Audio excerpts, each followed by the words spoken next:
Have you ever asked God for something and, in time, been glad He didn't give it to you? Hold on to that question, because today you'll understand why. Today is a great feast, St. James the Apostle, and the gospel the church chooses for him isn't heroic.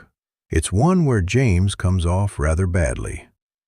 His mother approaches Jesus and asks for the two best places in the kingdom for her sons. That is, the positions. And Jesus answers with a striking line, "You do not know what you are asking." And then he turns everything upside down with an idea that sounded like madness in his day and still sounds the same today. Whoever wants to be first must be the servant of all. And years later, James did drink that chalice. He was the first of the 12 to die for Christ. The one who asked for a throne ended up giving his life.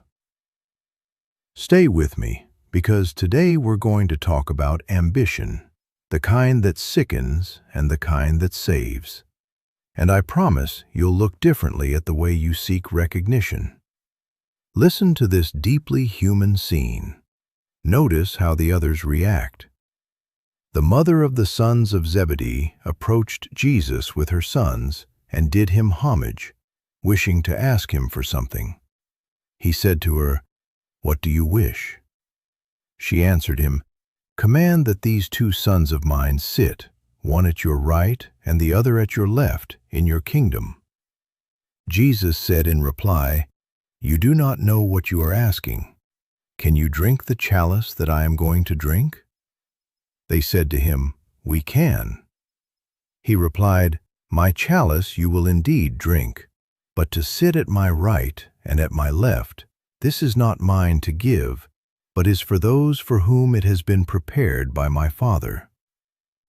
When the 10 heard this, they became indignant at the two brothers. But Jesus summoned them and said, "You know that the rulers of the Gentiles lord it over them, and the great ones make their authority over them felt. But it shall not be so among you. Rather, whoever wishes to be great among you shall be your servant.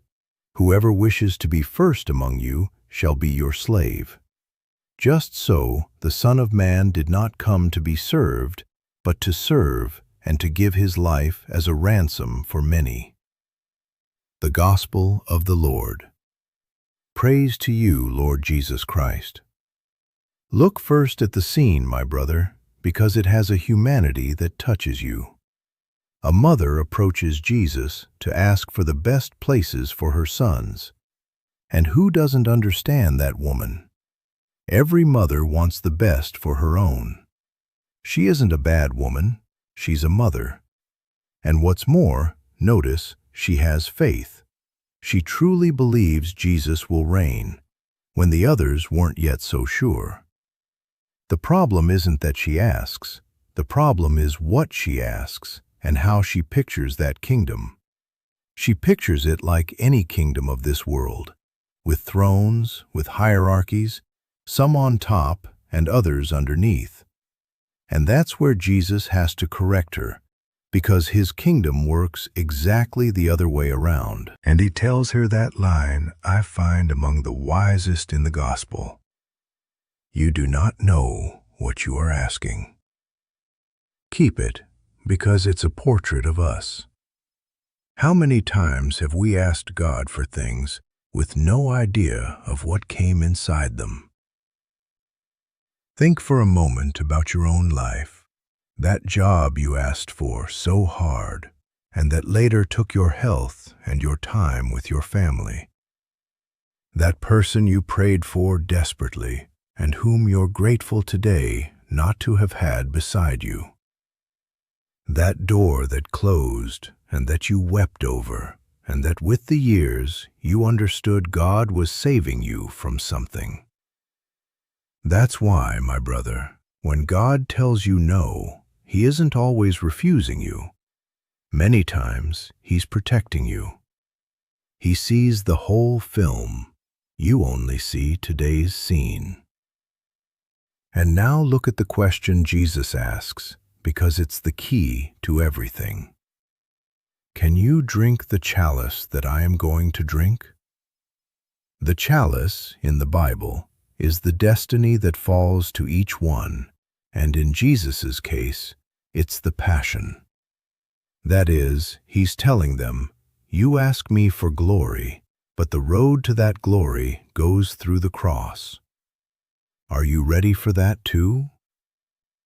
And they, with a mixture of courage and a very young man's recklessness, answer yes, we can.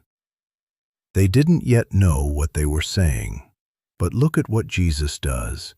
He doesn't laugh at them. He takes them at their word. And here, my brother, is where this gospel becomes stirring, because the story didn't end there. James drank the chalice. Truly, the Acts of the Apostles tell it. King Herod Agrippa had him put to the sword, and James was the first of the 12 apostles to give his life for Christ. The first to die. Look at that journey. The man who one day asked for a throne ended up handing over his head. And that was the throne he really received. And that gives me enormous hope. And I want you to take it with you. God knows how to work with ambitious, clumsy people full of faults. He isn't looking for perfect people. He's looking for people who let themselves be transformed. James started out asking for positions and ended a martyr. Peter started out denying him and ended by giving his life. Paul started out persecuting Christians. Do you understand what that means for you? That it doesn't matter how you begin. What matters is that you let him work on you.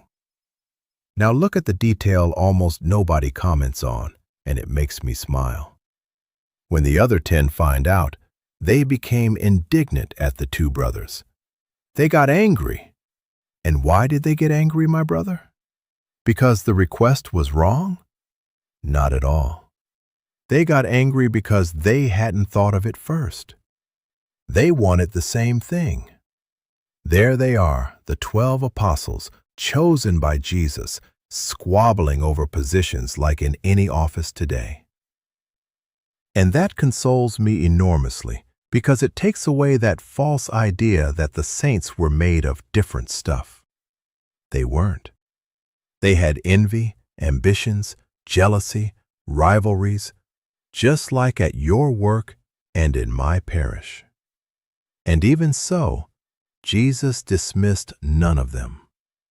He sat down with them and explained another way of living.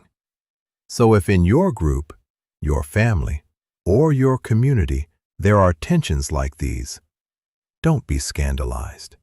It happened among the 12. What matters is letting yourself be corrected, as they did.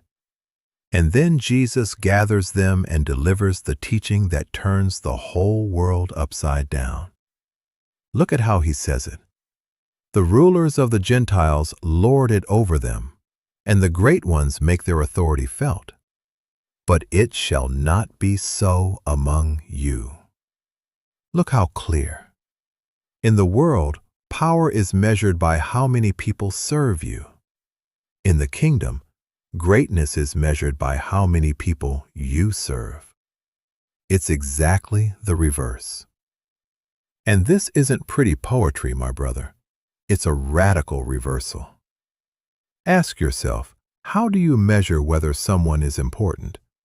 Usually by the position they hold, by money, by how many people obey them, by the followers they gather.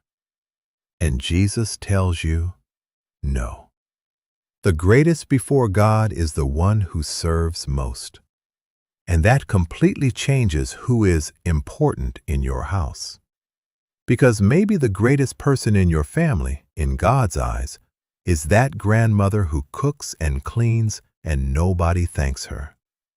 Or that son who cares for a sick father without complaining. They stand higher than many bosses. Now careful, let's not misunderstand. Jesus isn't condemning ambition. Look closely. He doesn't tell them, don't want to be great. He says, want it, but by the right road. That is, he doesn't kill the desire for greatness, he redirects it. God put in you that desire to do something great with your life, and it's good. The problem is when that desire becomes trampling others to climb. Be ambitious, my brother, but for what's worth it.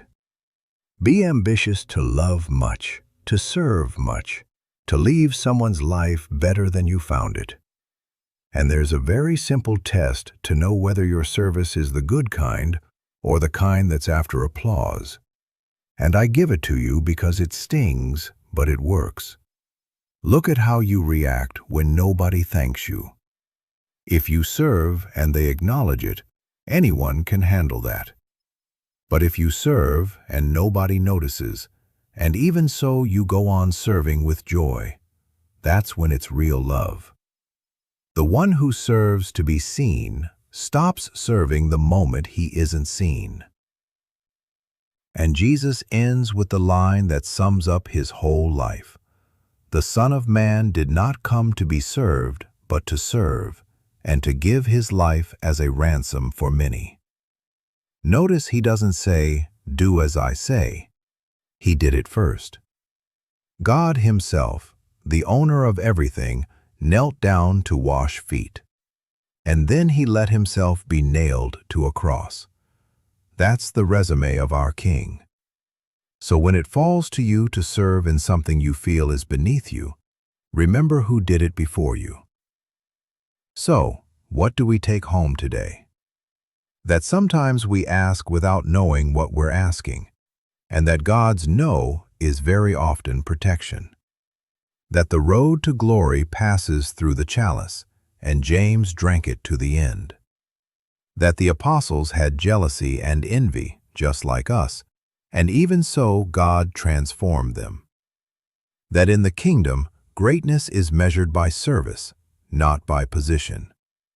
And that ambition isn't killed, it's redirected.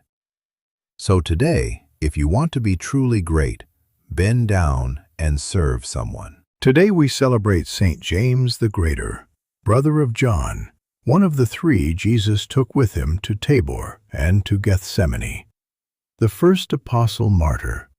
And for centuries, millions of pilgrims have walked toward Compostela, seeking his tomb, many of them carrying enormous sorrows. May he, who asked for a throne and received a sword, teach us today that the true crown is won by serving. And today's task is beautiful precisely because it's hidden. Do one act of service today that nobody knows about. Just one, small, in secret. Wash a dish that wasn't your turn.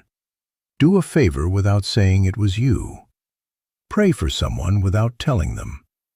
Let nobody thank you and offer it to God that way, in silence. You'll discover a strange, different joy that only the one who serves without an audience ever knows. And listen, if this message helped you, help me get it to someone who is wearing themselves out serving and feels nobody values them. An exhausted mother, someone caring for a sick relative, a tired volunteer. Subscribe if you haven't yet, give it a like, and share this video with that person so they may know that God does see. And leave me your city and your country in the comments. And if you want, write me the name of someone who serves you every day, asking nothing in return, so I can thank God for that person at Mass. One more thing, important. There are fake pages using my face and my name to ask for money and promise miracles. That is not me. I will never ask you for money for a prayer. The only true channel is Light of Faith with Father David. Please be careful. Stay now for the Holy Mass of this Saturday, July 25th, the feast of St. James the Apostle. We offer it for you, for your family, and in a special way for all who serve in silence, with nobody thanking them, and for the pilgrims walking today in search of God. May God bless you, and don't forget, The greatest is the one who serves. May God bless you all, today and always.